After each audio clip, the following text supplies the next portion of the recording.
modeling career, I should say. She's a dancer, an actress, and she has started a foundation called Beauty of Help, which has been serving seniors since 2008. So I think we're going to be hearing a little bit more about that from you. Of course. Thank you.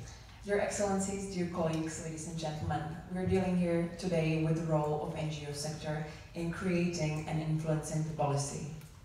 Let me start more generally to bring you to closer concept of the Czech Republic.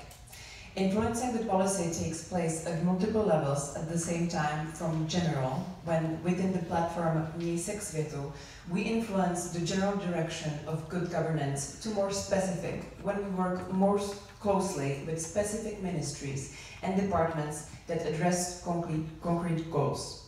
It is extremely important to connect both levels, because one without the other doesn't bring so much positive changes. I will start from more general level and I will get to concrete examples. NGOs represent a basic form of self-organization of democratic society. In addition to the immediate fulfillment of the needs of different social groups, they are also an important partner in governance of the state. Due to their long-term work and direct contact with concrete people as students, clients, poor people, vulnerable groups, or with nature and ecological questions, they have deep expert knowledge of the situation in specific areas of their work and their activity. There are 100,000 non-profit organizations in the Czech Republic. Of course, they have very different interests, forms, or methods of their operation. Those NGOs which strive for a broader social impact very often join forces and build platforms. They share information and resources, and they bring their findings to the public and political debate. They watch the creation of strategies and laws, and also implementation of the specific policy objectives. NGOs are therefore not only advocates of specific changes, such as equal status of women, law on the control of emissions, or high-quality education. They also lobby for improved governance in general, for long-term and coherent government strategy reflecting values and vision of our society, responsible and resilient public institutions, open to consultation and cooperation with non-governmental actors, etc. NGOs or their networks in most cases communicate with specific ministries according to their field of work. However, none of them is the communication partner to the government of the Czech Republic, but there are very important decisions made in the government. Therefore, those NGOs platforms and other networks of NGOs, more than 125 non-profit organizations from Czech Republic, informally connected themselves a bit deeper into overarching umbrella platform named Misi. Since 2015, they have together created long-term vision to define common strategy goals and establish substantive partnership with the government of the Czech Republic as the central body of the state administration. The focal point of this partnership is the overarching strategy document approved by government in April 2017, the Czech Republic 2030, and its implementation in particular through the Government Council for Sustainable Development. In the heart of this strategy, of this innovative strategy of strategies, first of its kind, is a systematic effort to improve the institutions and processes of governance as essential precondition for sustainable, widely shared quality of life and long-term competitiveness of the country. The Government Council for Sustainable Development is not just another advisory body of government for environment. Under the term sustainable development, we understand today much more than protection of nature for future generations.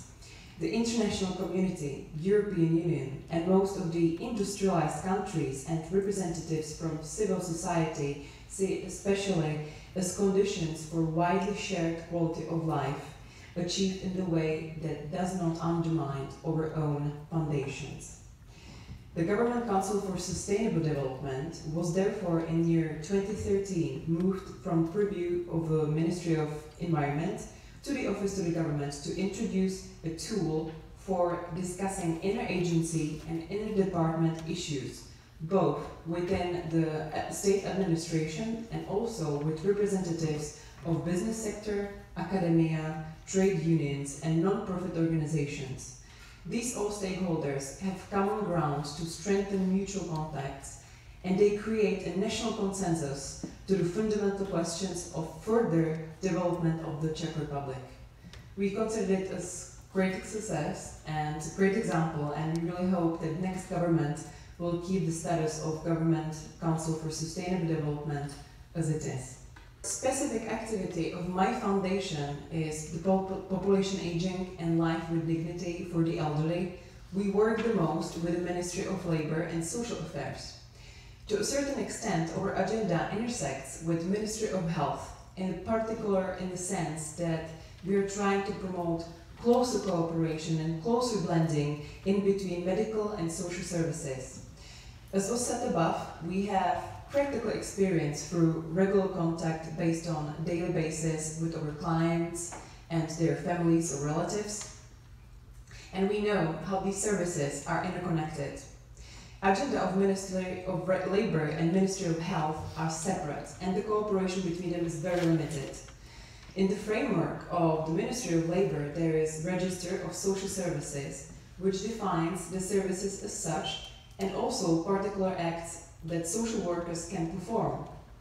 Social workers cannot perform medical services. You need to call the nurse. This is understandable in theory, but in practical life it really doesn't work effectively. We often witness a situation when client needs just to give an injection with injection pen. It's easy for everyone. Many people can handle it themselves, but however, social worker can't help because this is a medical act and it is necessary to call the nurse. This of course complicates the life of many of our clients, but it also significantly increases the demand on capacity of both services and increases the costs of the both assistances on the client side and the state side. Another specific goal we are dealing is filling in the gap between registered social services and ensuring easy access to these services.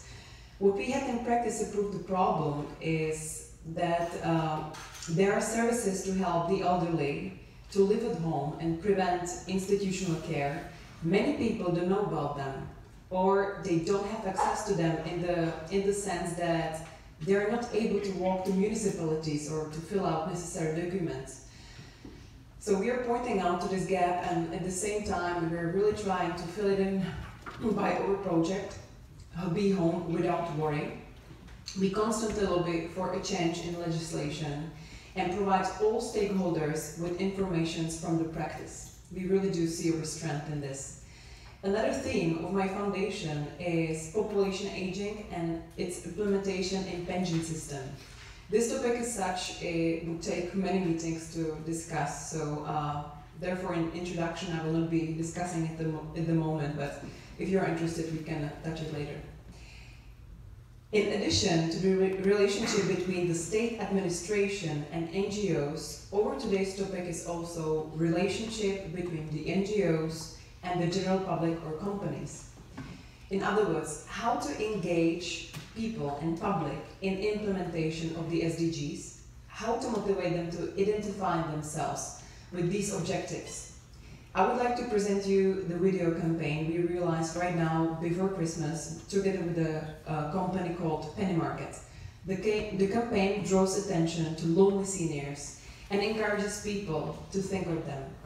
We launched this campaign on TV, through social networks, on radio, in newspapers, through all media. People's response is very positive, and we got public actively involved in assistance to the elderly.